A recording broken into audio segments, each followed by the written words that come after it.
Fala pessoal, tudo bem com vocês? Para quem não me conhece, meu nome é Thiago, eu sou estudante do 5º semestre do curso de graduação em Medicina da Universidade Regional do Cariri e hoje vamos conversar sobre alterações fisiológicas na gestação. Eu já liberei aqui no canal um vídeo sobre diagnóstico de gestação, então assistam primeiro ao vídeo de diagnóstico de gestação para depois entendermos as alterações fisiológicas nela. Se bem que dá para entender bem essa aula mesmo sem assistir aquela primeira. Mas se você assistir aquela primeira, você vai consolidar muito mais o seu conhecimento. Eu peço de antemão que, se vocês puderem, por gentileza, façam uma contribuição nessa chave Pix que está aparecendo aqui na tela ou no QR Code ao lado. Qualquer valor que vocês depositarem já vai estar ajudando demais na continuidade do trabalho deste canal. Então vamos lá. Primeiro ponto. Quando a gente fala de alterações fisiológicas da gestação, tudo isso vai começar bastante com esse hormônio que é o HCG. O que é o HCG? É a gonadotrofina coriônica humana. Ela é produzida pelo trofoblasto, pelo sincício trofoblasto, e ela que vai inibir a luteólise. O que é a luteólise? É a quebra do corpo lúteo. Então esse corpo lúteo vai ser mantido pela gonadotrofina coriônica humana, que vai produzir a progesterona, que é o hormônio que vai segurar a gestação. Qual é a importância desse HCG segurando o corpo lúteo? Vai manter a gestação nas primeiras 8 semanas. Só nas primeiras 8 semanas? Então, depois das 8 semanas, quem vai assumir o papel do corpo lúteo vai ser a placenta. Então, esse corpo lúteo ele vai ter um pico de vascularização no final do período embrionário, no qual suas células vão estar hiperplasiadas e hipertrofiadas. Qual a diferença de hiperplasia e hipertrofia? Hipertrofia é o aumento do tamanho do órgão pelo aumento do tamanho da célula. Então, não aumenta o número de células. E hiperplasia é o aumento do tamanho do órgão pelo aumento do número de células. Elas podem acontecer isoladamente ou juntos, tá? Acontecendo hiperplasia e hipertrofia ao mesmo tempo. Então, essas alterações fisiológicas, elas acontecem por quê? Para que essa mãe, para que esse corpo, ele tenha uma adaptação. Ele possa reorganizar todos os sistemas maternos para a formação, tá, de um novo ser que está por vir. Então vai ter a formação de um novo órgão para ajudar, um órgão endócrino, que é a placenta.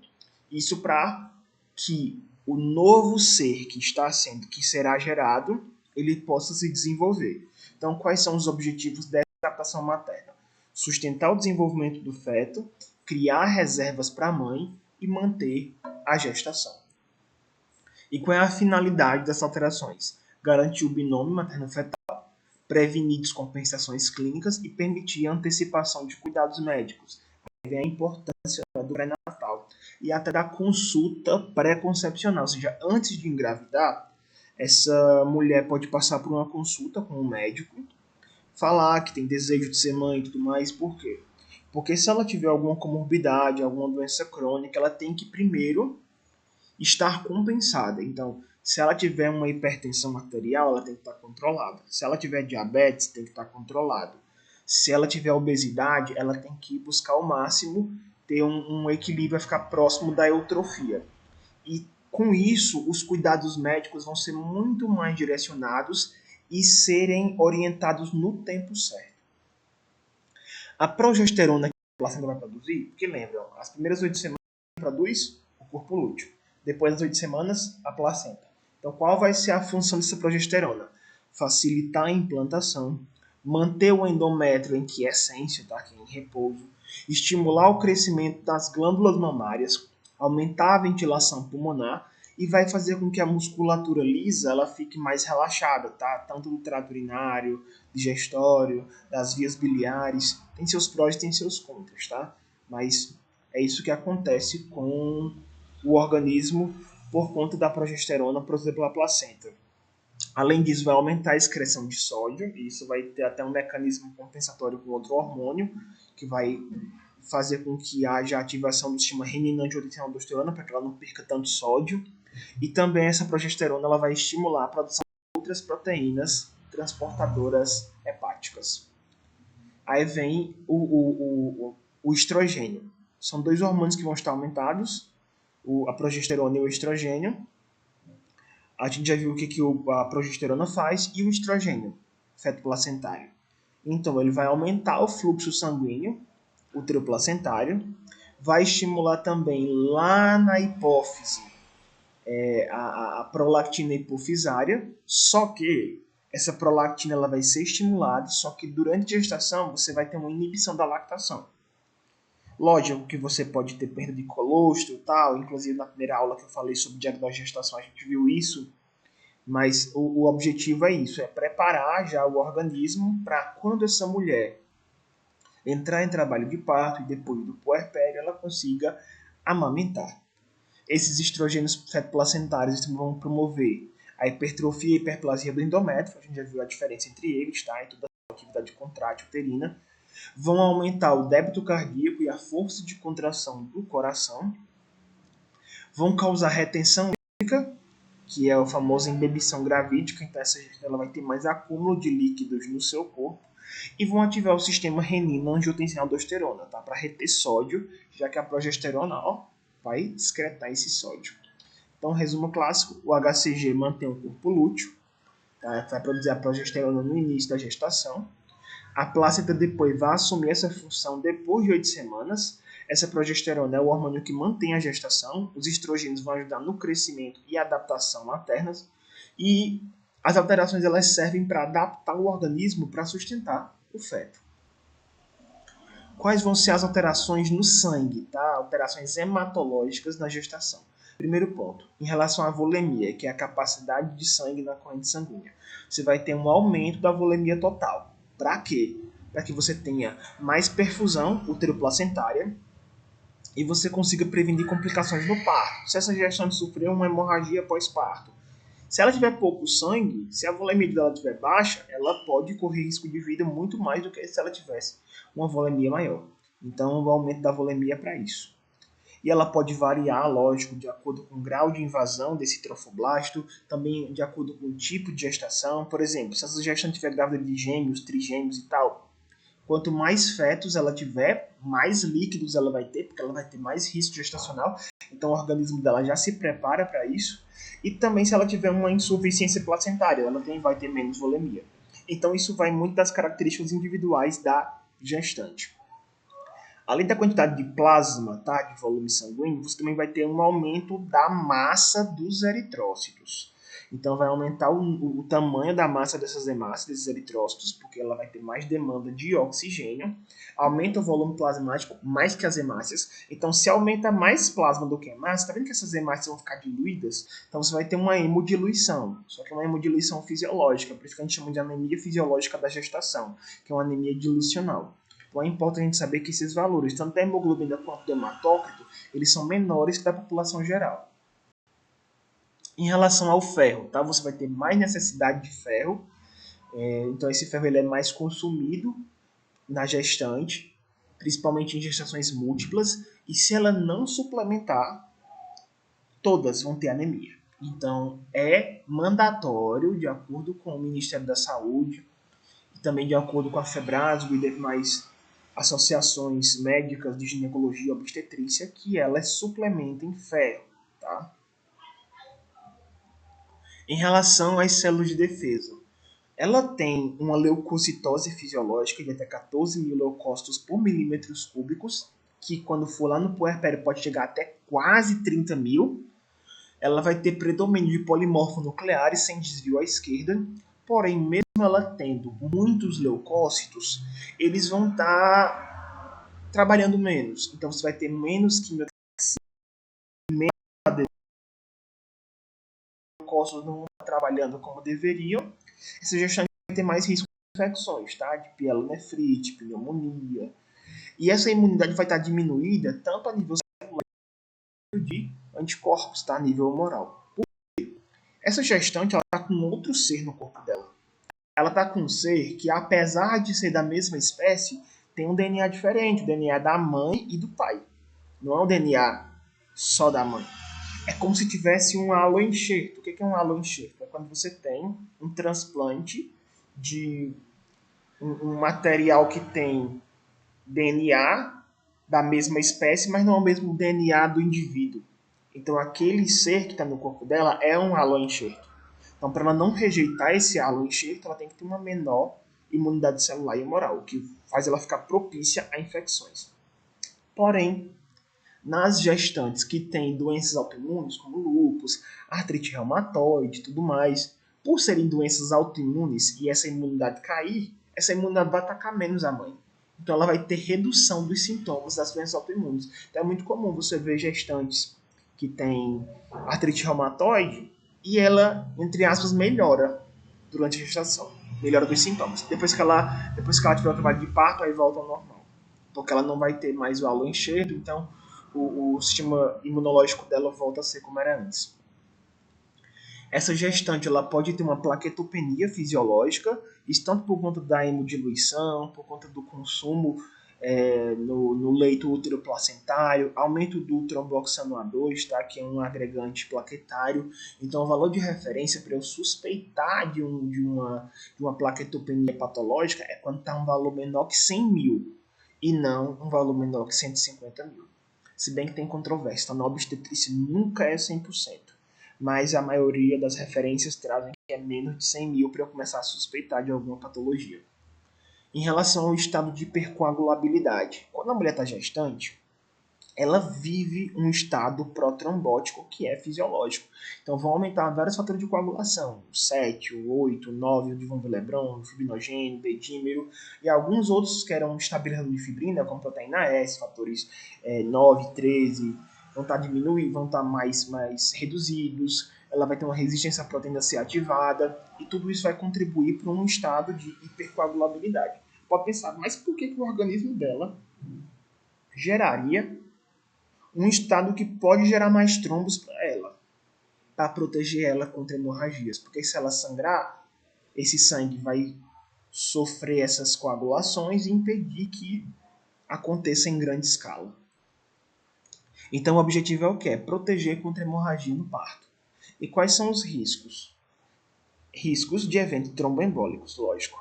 E tanto a gestante quanto a puérpera, tá? Que é quando a gestante ela já tem um filho e ela está no puerpério, ela tem 5 vezes maior chance de desenvolver trombose.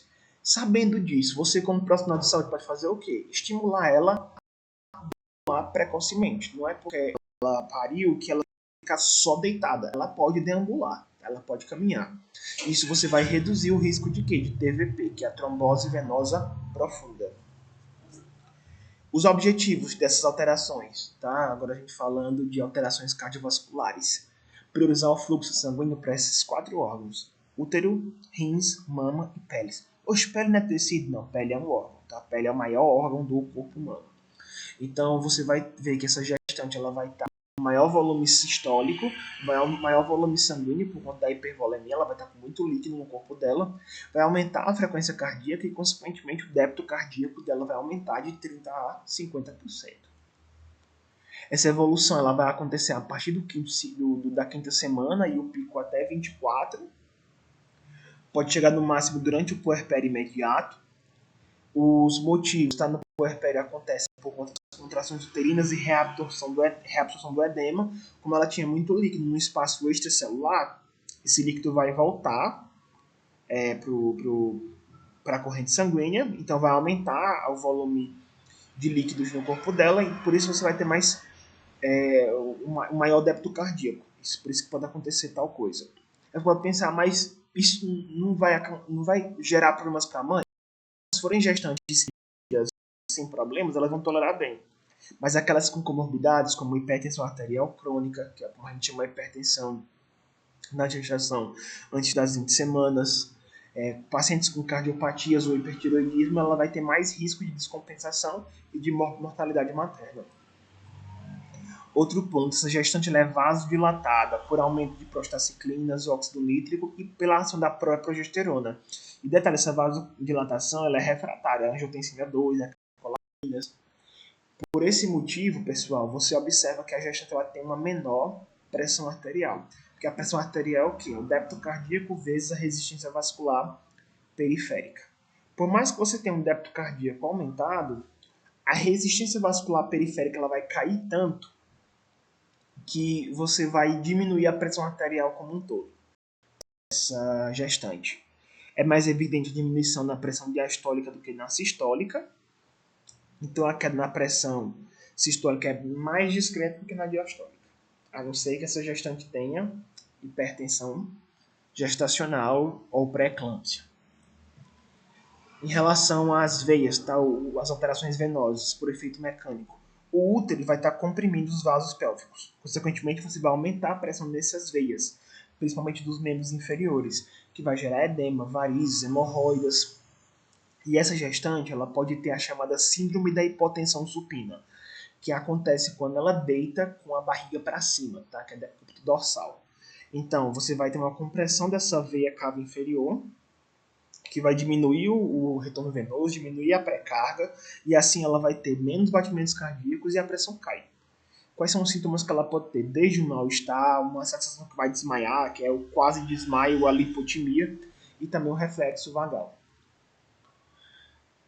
Ainda em relação às alterações cardíacas, nós temos elevação do diafragma, que vai deslocar o coração para cima e para a esquerda. Você vai ter uma hipertrofia, não é uma hiperplasia, tá? Dos cardiomiócitos, o que vai aumentar o volume cardíaco. Se você for fazer alguns exames de imagem, por exemplo, tipo uma radiografia, que não é o interessante durante a gestação, você vai observar uma área cardíaca aumentada. No eletrocardiograma você pode ter algumas alterações no segmento ST. Na ausculta cardíaca você pode observar alguns sopros sistólicos que são fisiológicos, além de extrasístolas e desdobramento de B1. Então, a síntese dessas alterações cardiovasculares: aumento do débito cardíaco de 30% a 50%, porém reduz a resistência vascular periférica, o que vai diminuir a pressão arterial, mais a sistólica do que a diastólica. Você vai ter hipervolemia e vasodilatação, compressão venosa, que vai gerar edema e varizes, e também um risco de hipotensão supina. Em relação ao metabolismo lipídico, qual vai ser o objetivo dessas alterações? Garantir glicose e aminoácidos para o bebê. Tá? O objetivo aqui é que o feto consiga nascer com os nutrientes necessários para ele. Então, vamos lá, os usos, porque assim, o feto ele precisa prioritariamente de glicose e aminoácidos, por isso que você vai ter primeiro um aumento desses lipídios para depois a mãe utilizar para ela e o bebê continuar garantindo sua glicose. Então, usa esses lipídios, tá? A gestante, ela passa a usar esses lipídios como fonte de energia. Como consequência, ela acaba preservando glicose e aminoácidos para o crescimento do bebê. Você vai ter uma influência da progesterona lá no fígado, que vai aumentar o colesterol total em até 50%. O LDL, o HDL, os triglicerídeos podem até triplicar.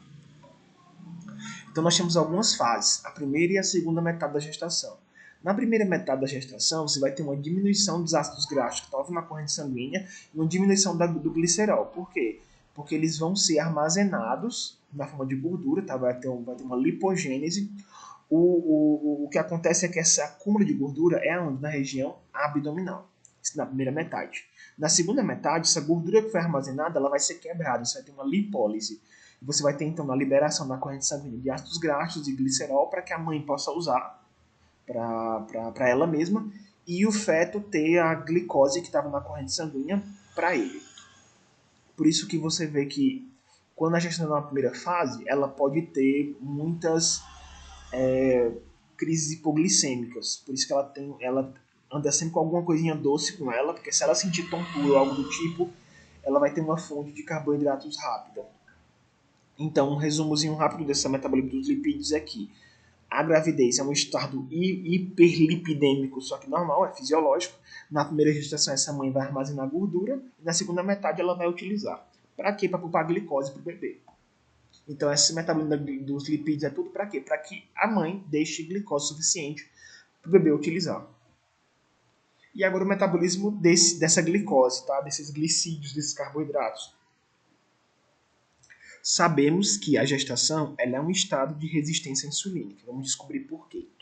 Porque vai ter uma liberação enorme de hormônios diabetogênicos placentários, tá? O hormônio lactogênico placentário, por exemplo, que pode aumentar a resistina. E como consequência, você vai ter no seu corpo, tá, lá nas suas células beta-pancreáticas, mais produção de insulina.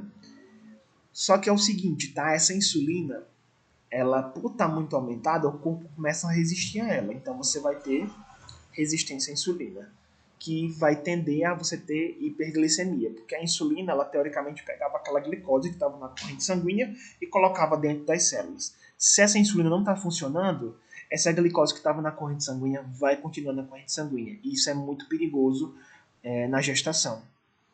A gente ainda vai ter uma aula sobre diabetes gestacional e tudo mais, aí vocês vão ver que os valores de referência na gestação é que a gestante tem uma glicemia de jejum menor que 92 para ser normal. Entre 92 e 126, a gente diz que ela está com a diabetes gestacional. E se ela ultrapassar 126 na primeira consulta, aí a gente já vai observar que ela está com diabetes prévio, ou seja, ela já era diabética antes da gestação, só que ela descobriu isso na gestação. Mas se na primeira consulta dela, ela fez a glicemia de jejum, deu normal. Eu esqueço, não peço mais? Não, aí eu vou esperar qual vai ser o estado mais diabetogênico dela, que é quando entre 20 e 24 semanas. Aí eu solicito TOTG, que é o teste oral tolerância à glicose. Então eu faço, que eu vou observar 3 valores em jejum, que tem que estar menor que 92, após 1 hora, que tem que estar menor que 180, e na segunda hora tem que estar menor que 153. Qualquer um desses valores alterados, eu já vou ter uma diabetes gestacional.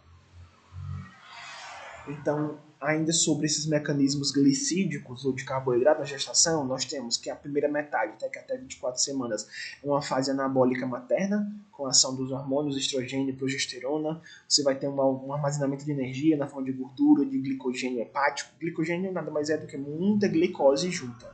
O glicogênio é um polímero da glicose. A glicose é um monômero, tá? É um vagãozinho, vários vagãozinhos se juntam e formam um glicogênio, para você ter um consumo contínuo de glicose para esse feto.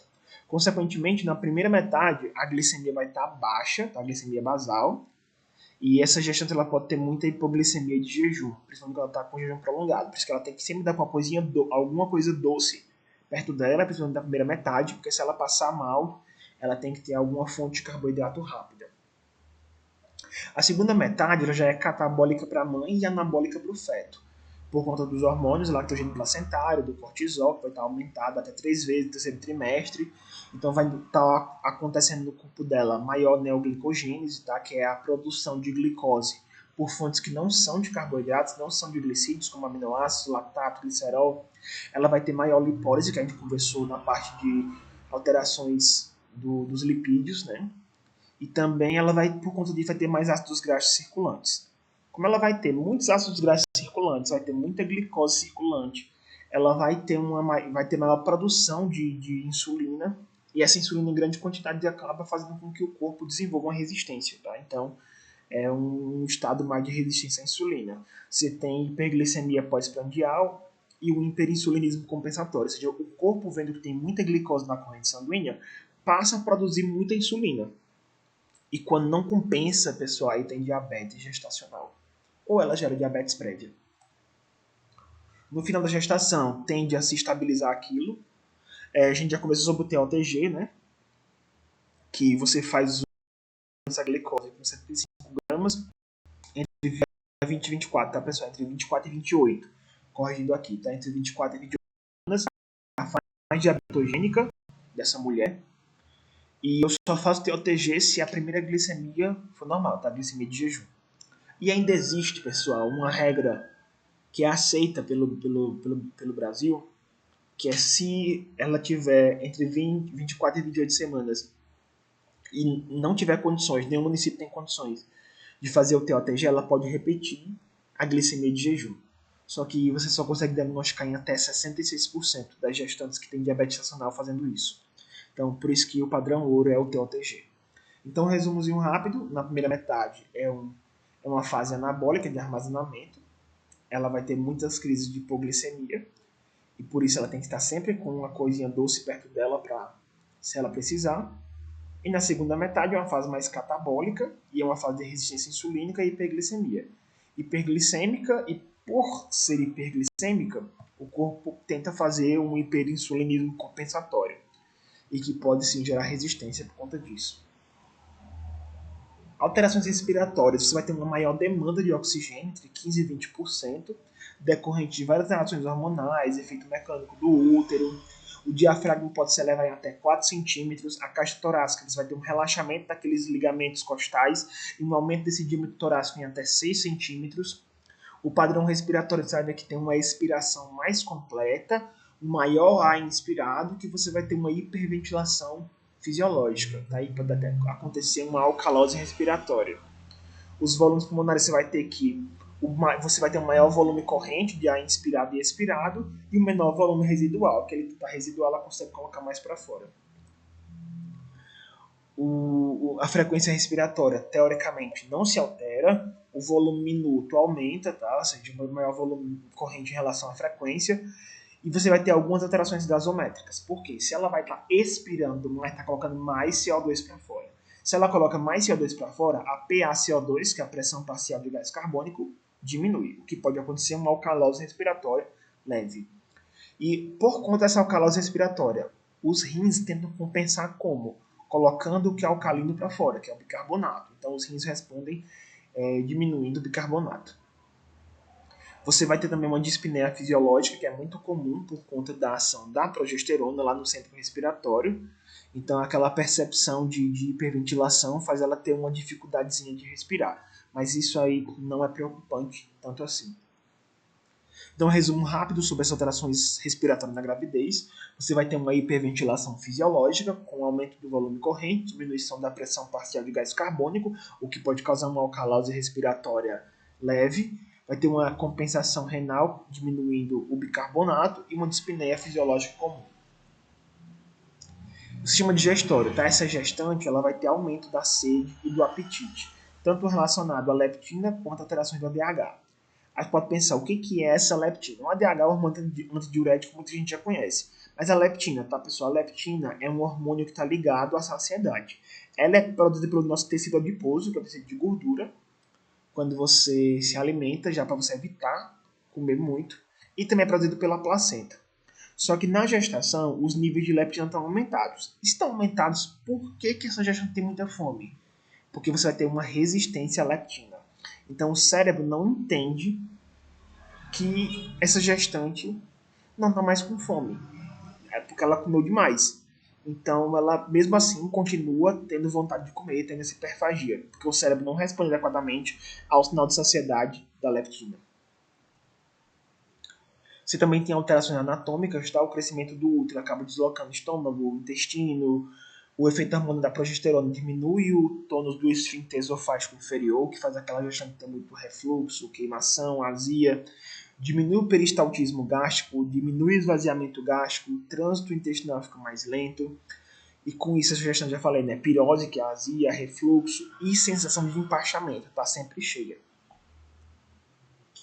Alterações funcionais intestinais. Como você diminui o movimento peristáltico, tá? A motilidade gastrointestinal, esse conteúdo fica mais tempo no intestino. Se fica mais tempo no intestino, o intestino grosso, o que ele faz? Absorve água. Então, se absorve muita água, essas fezes podem ficar mais enrijecidas, causando constipação intestinal. Por isso que gestantes tomem bastante água. A vesícula biliar, você vê que ela vai ter menos contratilidade, porque vocês observaram que a progesterona ela causa esse relaxamento da musculatura lisa, e assim você vai ter uma maior saturação do colesterol. Tendo essa maior saturação do colesterol, você tem um risco de formar cálculos, tá? A litíase biliar. Aumenta também a fosfatase alcalina, que é de origem placentária, 2 a 4 vezes maior no terceiro trimestre. Alterações orais de apetite, por exemplo, ela acaba tendo fome por coisas que são estranhas para a maioria da população, por exemplo, vontade de comer, já aconteceu, tá, pessoal? Vontade de comer terra, ou detergente. Já vi até, já estão falando que teve vontade de comer cocô de galinha. Isso por quê? Por conta dessa perversão do apetite, que é chamada de pica ou malácia. Outro ponto, ela vai ter mais salivação, cialorreia, por conta dos estímulos dos nervos trigêmeo e vago, granulomas gengivais, que é púlido gravídico, e também hipertrofia e vascularização gengival, isso aí já foi abordado acima. Ela vai ter sangramento mais fácil, você diminui o pH da boca, fica mais ácido, o que prolifera mais bactérias naquele local. E o útero aumentado vai deslocar o apêndice vermiforme, o apêndice secal, tá? Então, ele vai ser deslocado mais para cima, para a direita, até o flanco direito, e isso dificulta o diagnóstico de apendicite na gestação. Em relação ao sistema urinário, tá? Essa gestante ela vai ter alterações decorrentes de fatores mecânicos e hormonais, mecânicos por conta do útero, tá? O crescimento uterino, e hormonais por conta da progesterona, o relaxamento que ela causa. Então você vai ter uma compressão uterina sobre as vias urinárias, a musculatura lisa vai estar mais relaxada, o que diminui a peristalse ureteral e aumenta a complacência da bexiga. Você tem dilatação dos ureteres e das pelvis renais, e isso vai ficar mais evidente à direita por conta da dextrorotação uterina. Aí, por conta disso, a gestante ela vai ter mais polaciúria, tá? Fisiológica, mais frequência urinária e possível incontinência urinária também, porque como os músculos vão estar relaxados, a musculatura lisa, ela não vai conseguir segurar o xixi. E ela vai ter algumas alterações hemodinâmicas renais, como o aumento do volume circulante, retenção de líquido, retenção de sódio, perdão, isso por conta do crescimento do feto, da quantidade de líquido amniótico. Ela vai ter vasodilatação das artérias renais por conta da progesterona, até porque esses vasos sanguíneos têm musculatura lisa. E você vai ter, por conta desse aumento de líquidos lá, maior taxa de filtração glomerular.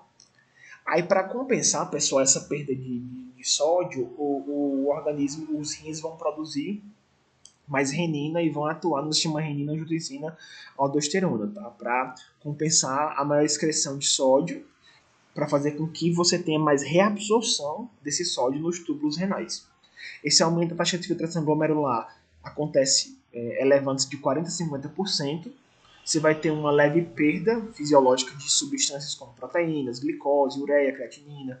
Ou seja, você pode ter uma proteinúria de até 300 mg em 24 horas e a glicosúria até uma cruz em 4, ou 250 mg por decilitro.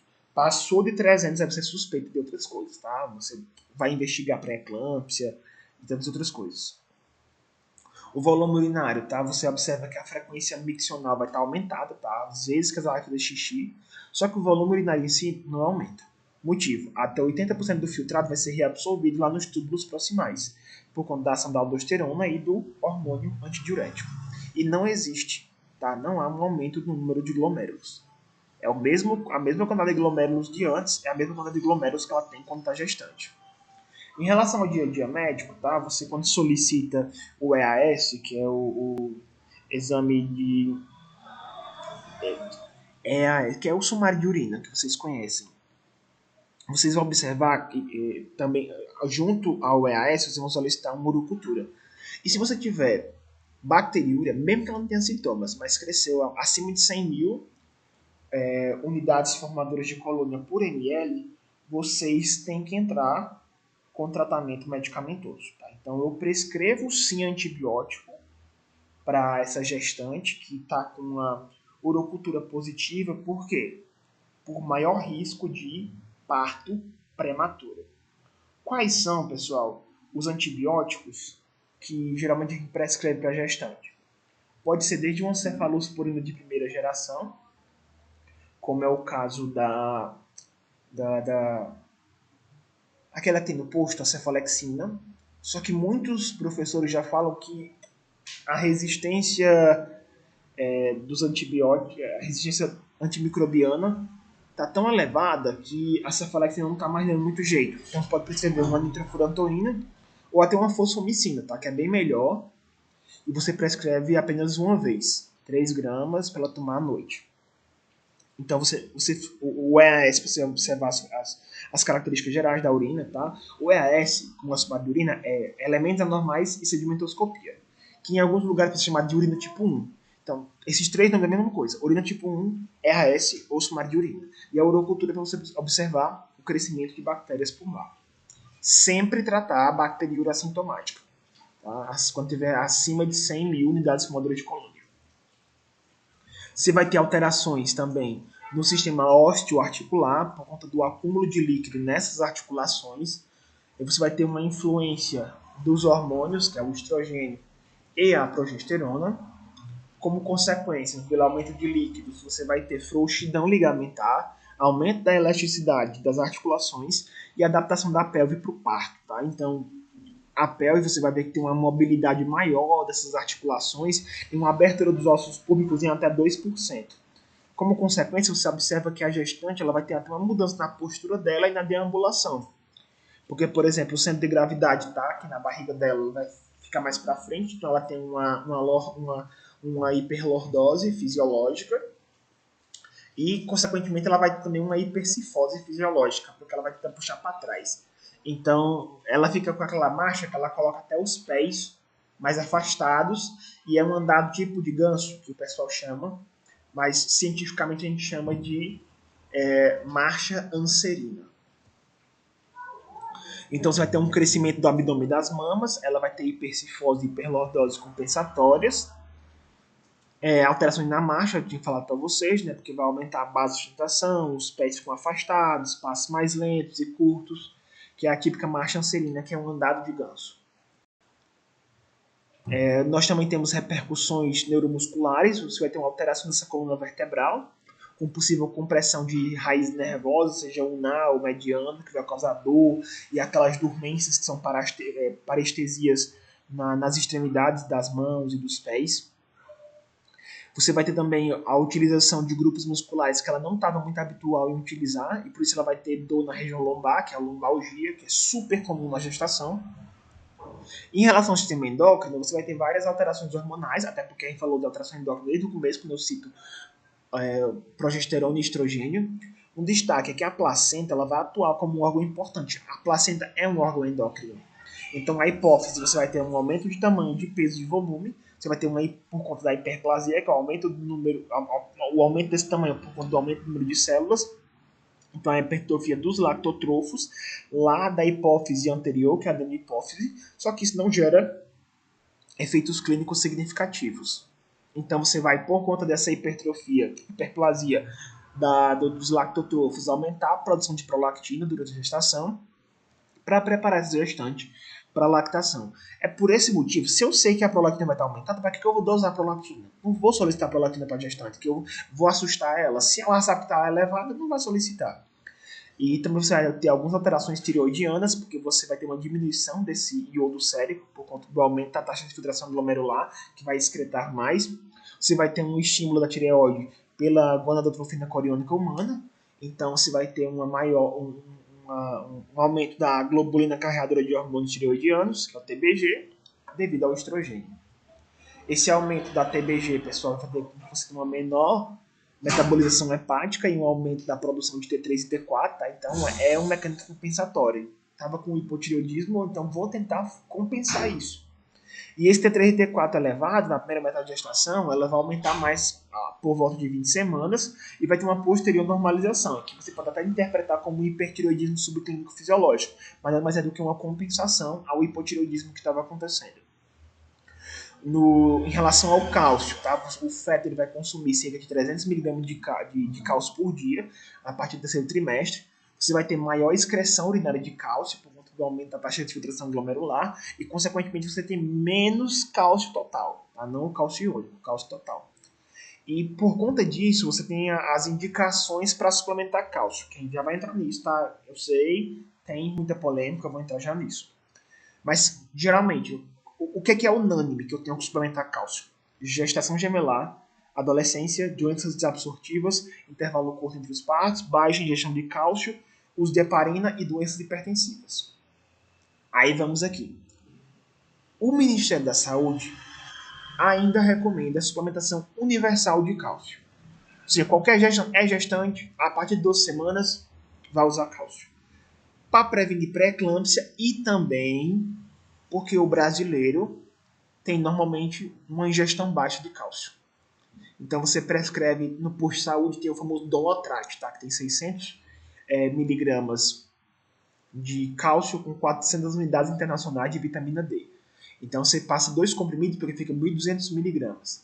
Como você precisa de 1.000 a 2.000 miligramas por dia, aí entra nisso, beleza? Só que a Febrasgo, isso está com alguns dias que eu gravei esse vídeo, isso aconteceu. A Febrasgo e a Rede Brasileira de Estudos para Hipertensão na Gestação, agora em 2026, não recomenda mais suplementação universal. Ela só indica para gestantes de alto risco e baixa ingestão de cálcio. O esquema de 500 a 1.000 miligramas por dia, a partir de 12 semanas, e separar do ferro, isso aí tanto o Ministério da Saúde quanto a Febrasgo falam sobre isso, porque você não pode tomar os dois juntos, o cálcio e o ferro, porque você vai ter uma diferença, uma interferência na absorção. Aí assim, se você trabalhar no SUS, tá, você tem que prescrever cálcio para essa gestante. Por quê? Porque é recomendação do Ministério da Saúde. Tanto para prevenir pré-eclâmpsia, como também para suplementar a falta de organismo, a falta desse nutriente no organismo dela. Aqui nós temos uma explicação rápida das alterações que acontecem na hipófise, por exemplo, na tireoide, nas adrenais, nos ovários. E aqui tudo que a gente falou, só que mais fácil, tá? Aí vocês pausem, dêem uma lida com calma e vamos fazer uma questão de residência, tá? Durante o período gestacional, ocorrem alterações fisiológicas necessárias para o adequado crescimento e desenvolvimento do feto e para a produção da mãe. As principais alterações hemodinâmicas fisiológicas observadas durante a gestação são... Vou dar um tempozinho, aí vocês resolvem e dizem o que vocês marcaram. Pronto, pausaram o vídeo, terminaram? Então vamos lá. Letra A. Você vai ter redução do débito cardíaco? Não, você vai ter um aumento do débito cardíaco. Então já pula a letra A. Letra B. Aumento do débito cardíaco? Sim. Aumento do volume sanguíneo? Sim. Redução da resistência vascular periférica? Com certeza. Então essa é a alternativa correta. Letra C. Por que não é? Aumento do débito cardíaco? Sim. E da resistência? Não, a resistência tem que cair. A resistência vascular periférica. Letra D. Redução do volume sanguíneo? Não, aumento do volume sanguíneo. Então essas foram as referências que eu utilizei. E muito obrigado. Então, por favor, curta, comenta, compartilha, se inscreve no canal, faça uma contribuição na chave Pix que está no início desse vídeo e até o próximo vídeo.